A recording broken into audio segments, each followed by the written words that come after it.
নমস্কার বন্ধুরা, এসএসসি নিয়োগ দুর্নীতিকাণ্ডে চাকরিহারাদের নিয়ে সর্বত্র চর্চা অব্যাহত।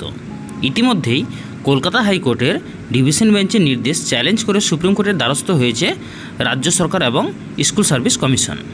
এর মাঝেই ফের এবার খুশির খবর শোনালো কলকাতা হাইকোর্ট। উত্তর 24 পরগনার পর এবার মালদহে প্রাথমিক 250 জন শিক্ষককে নিয়োগের নির্দেশ দিল বিচারপতি রাজাশেখর মান্থার সিঙ্গেল বেঞ্চ।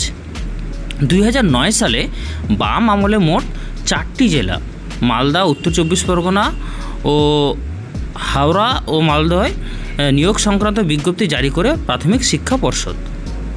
যদিও ক্ষমতায় আসার পর স্বজন পোষণের অভিযোগে সেই প্যানেল বাতিল করে বর্তমান তৃণমূল সরকার। পরে 2015 সালে ফের লিখিত পরীক্ষা হয়, কিন্তু তাতেও দুর্নীতির অভিযোগে হাইকোর্টের দ্বারস্থ হন বেশ কিছু প্রার্থী, যার জেরে নিয়োগ প্রক্রিয়া আটকে যায়। শেষ পর্যন্ত বিষয়টি সুপ্রিম কোর্ট হয়ে ফের হাইকোর্টেই ফেরত আসে। 2015 সালে প্যানেল তৈরি হয়ে গেলেও মামলার গেরোয় নিয়োগ বছরের পর বছর আটকে ছিল।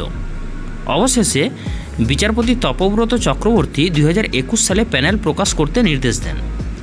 বিচারপতি চক্রবর্তীর বেঞ্চ জানায় শূন্য পদের নিরিখে প্যানেল প্রকাশ করতে হবে, কিন্তু তারপরও দুর্নীতির অভিযোগ কিছু ছাড়েনি। অভিযোগ ছিল যারা বেশি নম্বর পেয়েছেন তাদের প্যানেলে জায়গা হয়নি।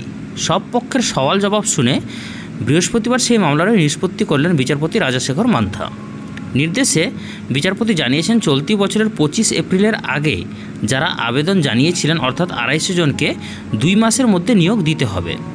জেলা প্রাথমিক শিক্ষা সংসদকে এই নির্দেশ কার্যকর করতে হবে।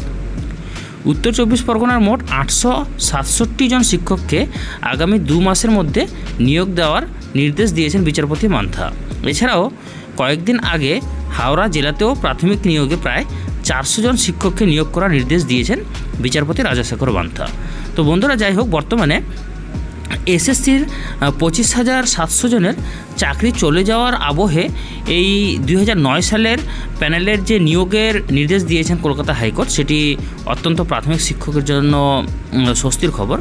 তো বন্ধুরা, আপনাদের মতামত কি যে এই 250 জন শিক্ষককে অবিলম্বে তাদের যে বিগত দিনগুলির বেতন ফিরিয়ে দেওয়া উচিত কিনা অবশ্যই কমেন্ট বক্সে জানিয়ে যাবেন, আর ইনফরমেশনটিকে বন্ধুদের সাথে শেয়ার করবেন। ধন্যবাদ।